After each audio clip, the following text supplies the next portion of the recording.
Hi everyone, I welcome you again to my channel Econo Pathsala. Today, within the broad topic of macroeconomic environment, we'll be discussing about the role of savings, investment, and the financial sector. In the previous two videos, I discussed about GDP and economic growth, which GDP stands for the overall size of the economy or measures overall economic activities in terms of total production, aggregate income generation, aggregate spending, etc. And in the last session, we discussed about employment, unemployment. Employment, basically provides the livelihood or source of earning for the households, and in a way that determines the standard of living, basically the capacity of the households to buy various goods and services and enjoy a particular level of economic welfare. And in last session, we also discussed about prices and inflation. So general prices is a proxy for cost of living, and inflation basically reflects how the cost of living is increasing over the time. So if when we're discussing in the context of overall macroeconomic environment, if economic growth is high, employment situation is good, and inflation is low and stable, that basically suggests a good or conducive macroeconomic environment. On the other hand, if economic growth is low or negative, unemployment situation is bad, means unemployment rate is high, and if inflation is high and volatile, so this reflects a sort of challenging or bad overall macroeconomic conditions, right?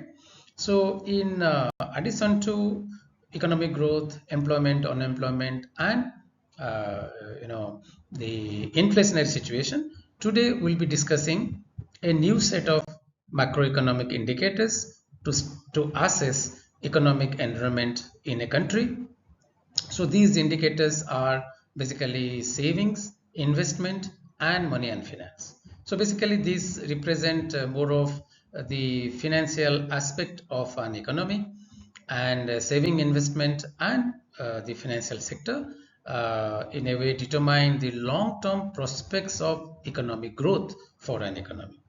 So particularly, we'll discuss that if savings rate is high, investment is high, then that adds to the production capacity of the economy, and the financial sector, if it is sound and efficient, that helps in augmenting mobilization of savings and converting these savings into productive investment. So in that context, savings, investment, and the financial sector in a long-term perspective reflects to what extent the conditions are good or challenging for an economy. So basically, there is a close relation between GDP or overall economic activity and saving investment, which we are discussing today. So let me start with the production function, which basically suggests how GDP Y is determined by the level of capital stock K and number of workers and engineers L, and the technology of production given by A. So basically, it is obvious that if you have set up a car factory and you want to produce more cars, then obviously you require more number of factories, more number of machine and equipment, higher number of engineers and workers, and of course a superior technology of production. So here in the production function Y represents GDP, which is sum of number of cars, paddy, milk, flights, etc. produced in an economy, which is Y, and how much of GDP is produced depends on how many factories, machines, equipments used, represented by K, which we call capital stock, and number of engineers, workers employed, which we denote as L, standing for labor. Labor basically represents both engineers, workers, all forms of workers. And A we call total factor productivity. So that basically reflects the technology of production, basically how K and A using a particular technology, K and L, produce a particular level of Y. Now, what is the role of savings and investment in this story? So K, which is the number of capital stock, amount of capital stock reflected in number of factories, machines, equipment, etc. Investment is addition to these factories and machines. Okay, so assume in the last year, say K was 100, and this year 10 units of factories and machines, etc. are added, then in this year K becomes 110. So that way investment is addition to capital and machines, okay, which is in a way we can say as delta K, change in K in the current year compared to the last year. So obviously, if we can raise number of factories, machines, okay, then more of output can be produced, more of GDPY can be produced. So in that context, higher the investment, it is better. What is the role of savings in this story? Basically, investment, assume you are a entrepreneur, potential entrepreneur, and you want to set up a factory which requires huge amount of funding. You may not have that amount of savings of your own. So assume setting up a factory require 1000 crore and you are having only 10 crores of saving. So remaining amount you have to borrow. Okay. So to lend you, there has to somebody who should save. So in an economy, there are a large number of individual firms who save, there are large number of individuals, households and firms who borrow. So the total borrowing basically will be sourced through savings of others. So that way, investment, which is mainly funded by borrowing, has to be a source of funding it, which comes from savings. So if in an economy, if there are more savings overall, then there can be more investment, right? And what is the role of financial sector here? The financial sector basically play the role of sort of intermediary or bridge between the savers and the borrowers or investors. So if all of us put our savings in a bank in the form of bank deposits, then there is a entrepreneur, there is a firm which basically borrows from a bank to set up a factory or for working capital support, or a household is availing a bank loan in the form of a home loan or automobile loan to set up a to construct an apartment, or to construct a house or buy a car. So this way basically the financial sector facilitates sort of movement of savings to the borrowers. Okay, whether it is a capital market, more about that I'll discuss. So broadly, I hope you understand this is the story how savings, investment and the financial sector are related.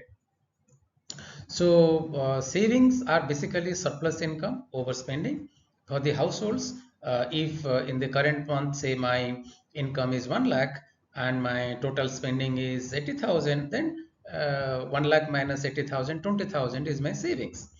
Obviously, in a particular month, not every household saves. There will be a large number of households who will have surplus income over their spending, so they are the savers.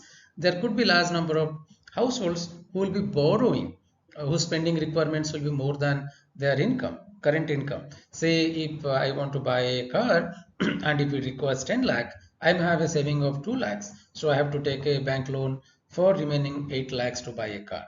So in any month, there will be large number of people who may be availing loans to buy an apartment, to buy a car, or to buy a consumer durable. So this way, there are individual households who are basically savers as well as borrowers. About borrowers, we'll be discussing in the next slide. Now, corporates also save.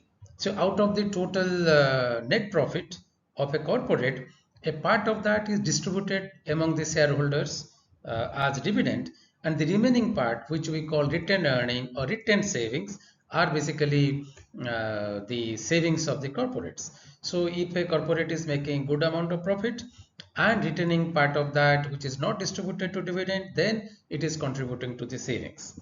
And the public sector, if the government's expenditure is less than government's revenue, they of course government save. In general, in developing countries like India, the governments dissave. Their savings are more, their spending requirements are more compared to their income. But we are talking about the public sector savings. So there are public sector undertakings like say PSUs, public sector banks, and different other non-financial PSUs, when they make a profit, basically that adds to the public sector savings. Okay, so this way, mainly in a macroeconomic context, in any economy, there are three agents who save. Bulk of the savings come from the households. Some savings also come from the corporates. Government generally does save, but when we take into account proper government plus the PSUs, the public sector sometimes also save. And coming to the investment, see here, basically in our routine discussion, sometimes I buy a fixed deposit. I may say that I have invested in buying a fixed deposit, or I have invested buying a bond or equity. So in economics, that is not investment. That is actually a form of savings. If I'm putting my surplus income in a from a bank deposit, okay, fixed deposit, it is saving, not investment. In economics, investment is basically mainly addition to capital stock. Okay, so this capital stock can be in the form of addition to fixed capital, basically a building, factory, or an apartment, machine equipment. Okay, so this is basically fixed capital which is used for production of goods and services. Okay, and inventories are basically say for example, there is a automobile manufacturer which has produced 1000 cars this month, and 900 cars are sold out, so there are 100 remaining cars which is not sold out. So these are basically a form of investment we call inventories. Okay, so these are the finished goods which are produced but not sold. A producer can also have stock of unfinished good or various raw materials, which are a form of capital stock, which we call as inventories. Okay, so then in economics, investment is basically sum of fixed capital and inventories which are basically outstanding as on a particular date. And as I said earlier, investment basically is some sort of addition to the capital stock production capacity of an economy. And in this chart, I'm trying to show the link between savings, investment, and the financial sector. So as we say, the savings can come from households, farms, government, as you can see in the top left portion, the top left part of the graph chart here. And the right hand side, you have investment, which can be in the form of new factories, buildings, infrastructure, setting up of colleges, engineering colleges or medical colleges, schools, hospital, etc. Okay, now the financial sector is basically plays a role of intermediary here. Okay, so financial sector, I'll be discussing little after. It can be a bank or insurance company which is an intermediary, or it can be a equity market or bonds market, which is we call capital market. So both form of financial system, whether it is a intermediary or a market, they basically facilitate mobilizing savings from the household, farms, and government, and channeling these savings for productive investment. Okay, so that way, if the financial sector is sound and efficient, then it helps in augmenting, raising mobilization of savings in a sustained basis, and sort of channeling these savings to productive investment in the form of setting up factories and construction of buildings, infrastructure, etc., which is basically in the end helps in augmenting overall economic growth. So, the role of financial sector in the process we can distinguish in terms of two things. So, they play a role in funding productive investment. So, let us think this way. There can be a potential entrepreneur who has, ideas of how to manufacture a robot, which can be used for, say, household, services, for taking care of different household help activities. Okay, so for this engineer to manufacture the robot, okay, he requires funding to set up a factory. So if there is a bank, there is a capital market, hedge fund, which provides this budding entrepreneur required funding, then she can set up a factory, robots will be produced. Out of that, the revenue generated will provide profit to the entrepreneur, and it will create job for many engineers and workers. The government also can get some revenue in the form of tax revenue out of the profits of the entrepreneur. So basically the society at large gets benefit when there is a financial institution or market which basically provides funding to this budding entrepreneur who can manufacture robot. You can think of a trader who wants to set up a restaurant or a retail shop. So if funding is available, then these economic activities can be carried out, employment will be generated, and society as a large benefits. So there is a role of financier for basically promoting employment and production activities. Now, how a household's benefit? Assume I want to buy an apartment which cost say 1 crore. I may have some 10-20 lakhs of savings of my own. So if a bank is giving me a home loan, I can buy an apartment. So I enjoy living in my own home, and then the builder who has constructed the apartment earns profit out of it. Laborers, engineers who are employed in construction of apartment, they get a job. The manufacturer of cement, electrical appliances, furniture, all basically benefit out of it. Assume if I'm not getting a home loan, then I have to wait for 20 years, 30 years until I accumulate my entire savings, which can facilitate me to buy an apartment, and all those benefits in terms of profit to the builder, the income and production to all those entities who are involved in directly, indirectly in the construction of apartment. These benefits will accrue to the economy only after 20, 30 years. Okay, if there is a bank loan available, or you can get funding from capital market, hedge fund, anywhere, that basically helps a household or a firm to basically prepone the economic activities which they want to undertake by 20, 30 years, just because funding is available. Okay, so basically availing borrowing in the form of bank loan or borrowing from capital market, an entrepreneur or a household, they basically benefit from all those things which I just narrated. Now, how the financial sector is critical for mobilization of savings. See, the banks in particular, they basically help in resolving maturity and size mismatch in the preferences of the borrowers versus the savers. See, as a saver, I'll prefer that my savings should be available to me whenever I want. Like we are putting our savings in the form of a bank deposit, so whenever we want, we withdraw. Basically we can access our savings at our convenience. So we prefer a shorter maturity. The savings should be available to me whenever I require. On the other hand, a borrower requires a longer maturity period for repayment of the loan. Say if I want to buy an apartment by availing a bank loan, I require a maturity period of 20, 30 years. Otherwise, if I can mobilize the amount of fund required to buy an apartment for in a 1 year, 2 year, or maybe 3, 4 years, I'll basically wait up to 3, 4 years and buy an apartment out of my own saving rather than taking a home loan.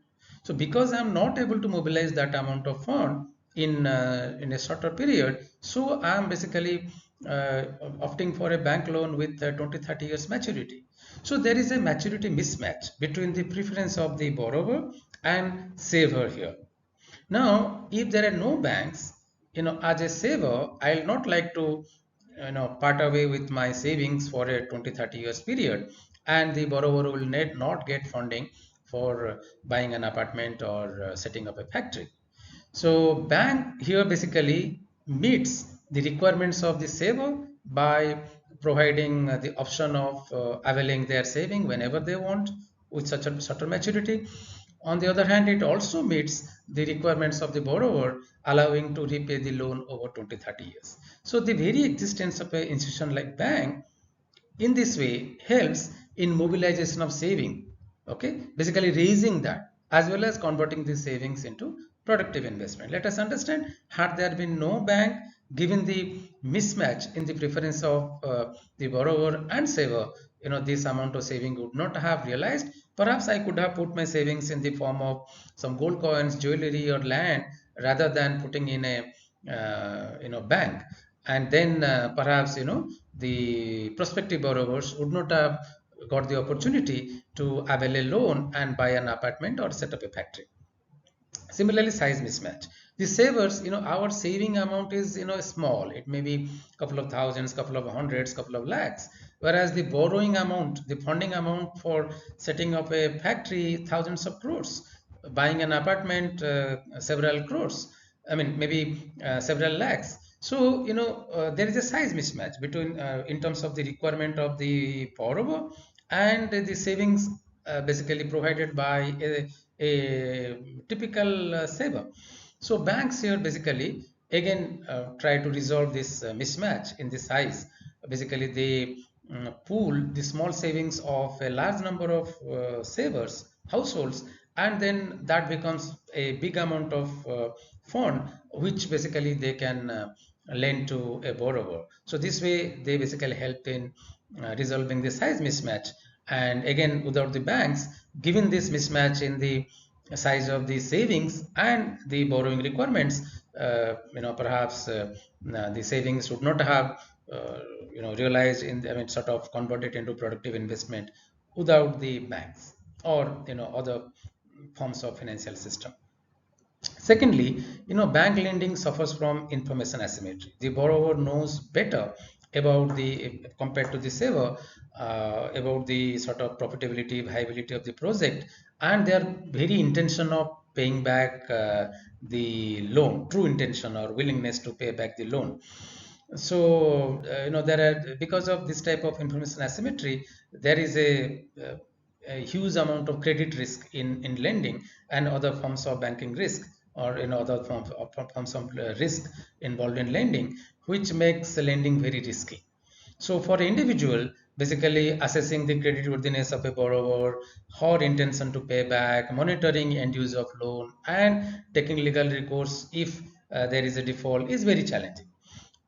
Banks with their specialization, they are in a better position to assess the credit worthiness of the borrower. They can monitor end use of loan. They can basically take legal recourse if there is a default on the loan. So they are specialists and they have people dedicated for that. Otherwise, on the other hand, a ordinary human being, we are basically busy in our own occupation and will not able to give adequate time, and we may not have adequate expertise for unlike a bank, basically to ensure that the risk in lending is moderated and contained.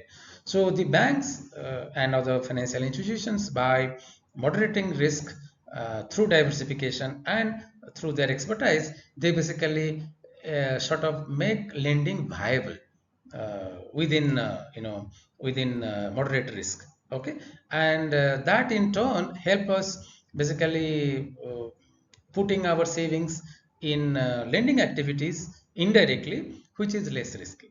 So this way, by resolving the maturity and size mismatch and by containing overall risk in lending, the banks basically help in mobilization of saving. I hope last point you understood.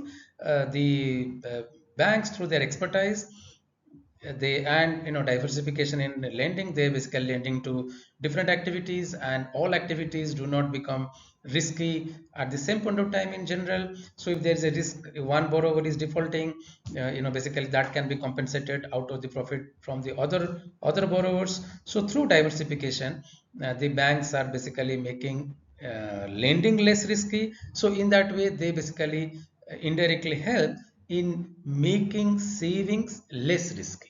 Okay, so in this way banks basically help in mobilization of savings in an economy, and as I discussed earlier, they also helped in converting these savings into productive investment. Let us understand, when I am telling converting savings into productive investment, what I mean.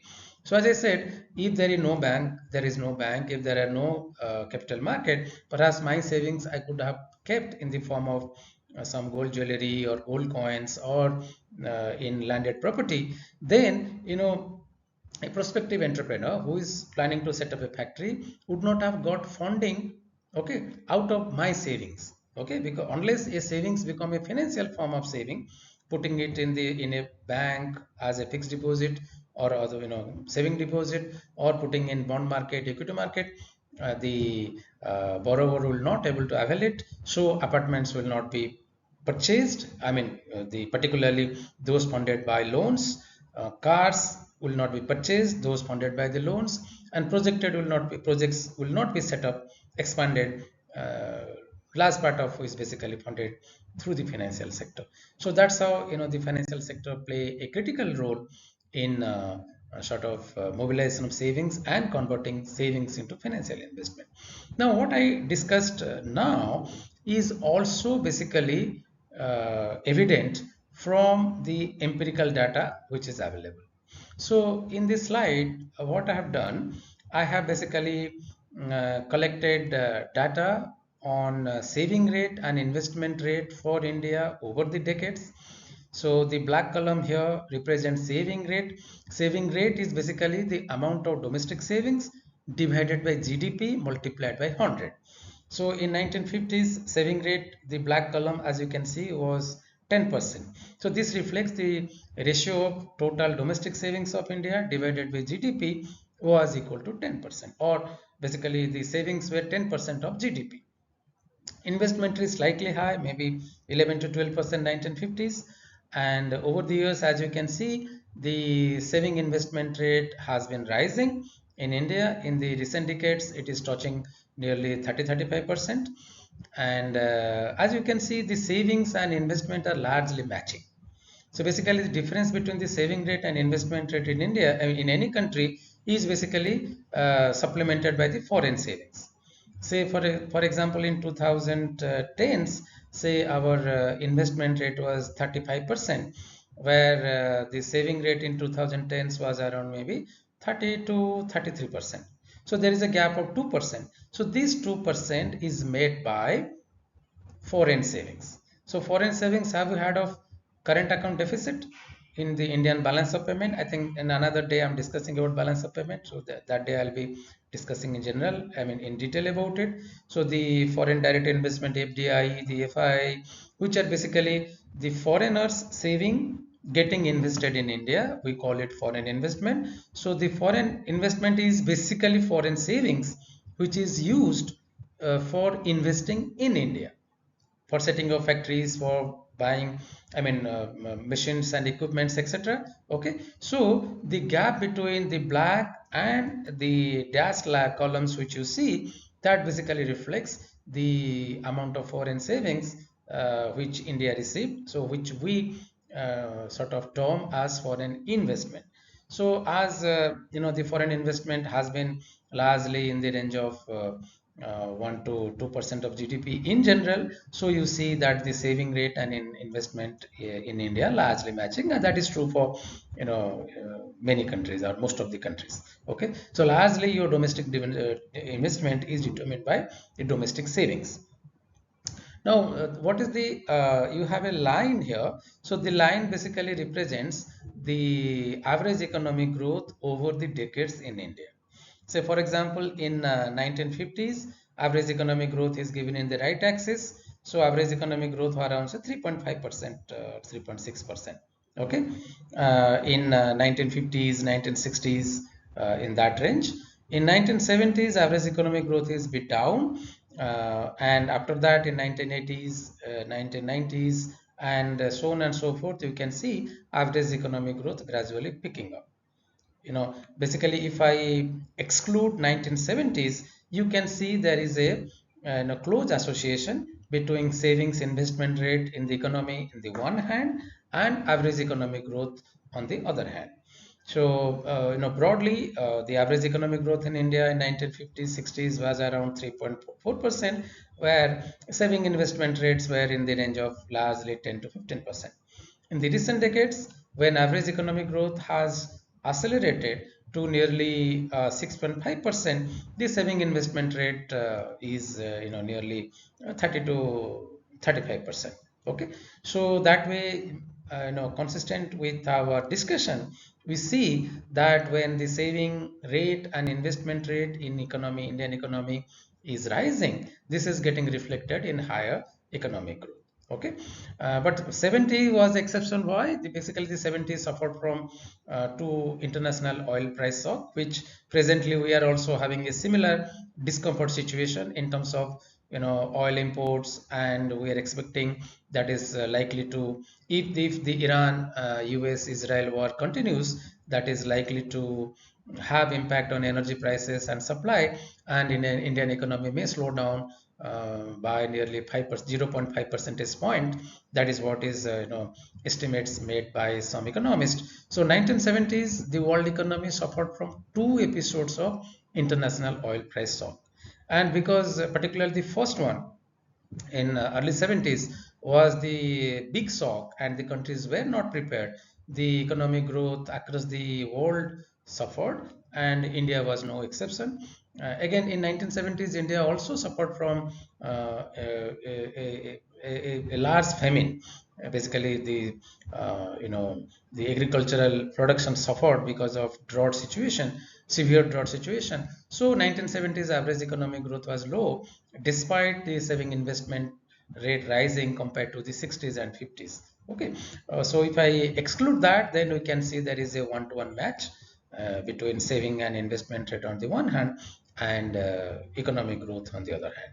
So basically, higher saving and investment rate provides the necessary foundation, macroeconomic foundation, for attaining and sustaining high economic growth in an economy. So, in a long term perspective, the saving and investment rate sort of reflect the overall macroeconomic conditions which we can expect.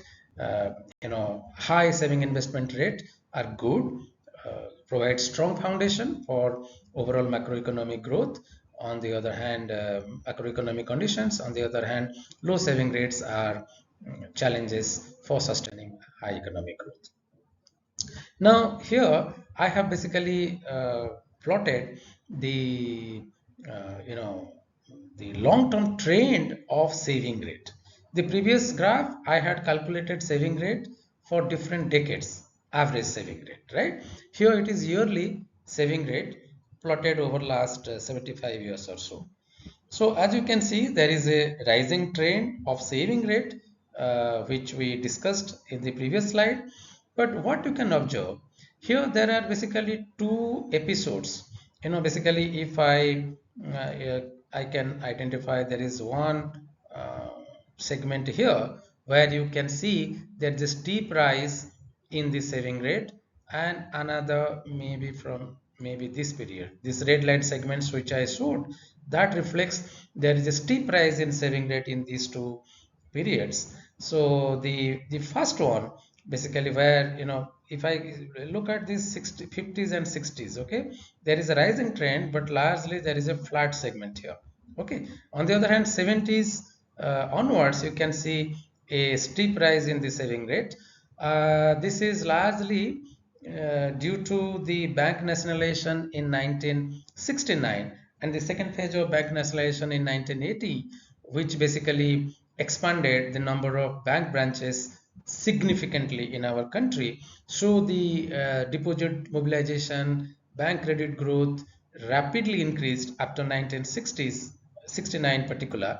And so you can see with huge bank branch expansion, there was multifold increase in bank deposits growth, and that is what reflected in high saving rate during the 70s, and then 1981. But again, you can see there is a flat segment largely here, a small segment here, and then after 90s you can see a steeper increase in saving rate. That again, I think we can associate, among other things, we can associate with the financial sector reforms, which made the banking system, the backbone of the Indian financial system, as sound and efficient, as well as other segments of the financial system like the equity market, bond market, insurance basically sector, and pension and provident fund sector. All those sort of developed, and that helped in sort of significantly raising India's saving rate after the early 90s. Okay, and that's how we can see there is a close connection between the savings and investment, which is basically facilitated by the financial sector. Okay.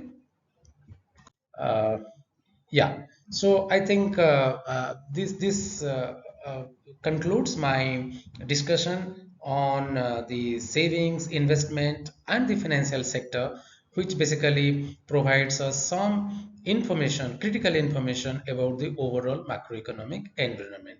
So let us be clear, we are discussing about macroeconomic environment and different indicators, economic and financial indicators, which we can use to sort of assess the prevailing macroeconomic conditions, right? So in this series, today we discussed about savings and investment. So if savings and saving rate and investment rate in an economy are high, increasing, broad-based, then that basically reflects sound macroeconomic conditions in long-term perspective. And if the financial sector is sound, efficient, broad-based, then that helps in mobilization of savings and converting these savings into productive investment. See, now savings are critical for two things.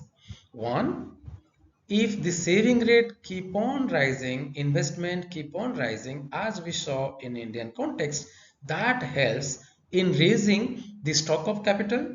So the addition of stock of capital, continuous increase in stock of capital helps an economy gradually moving from low per capita income to medium and high per capita income. So that is what we witnessed in India. In 1950s, we are a poor country with very low per capita income.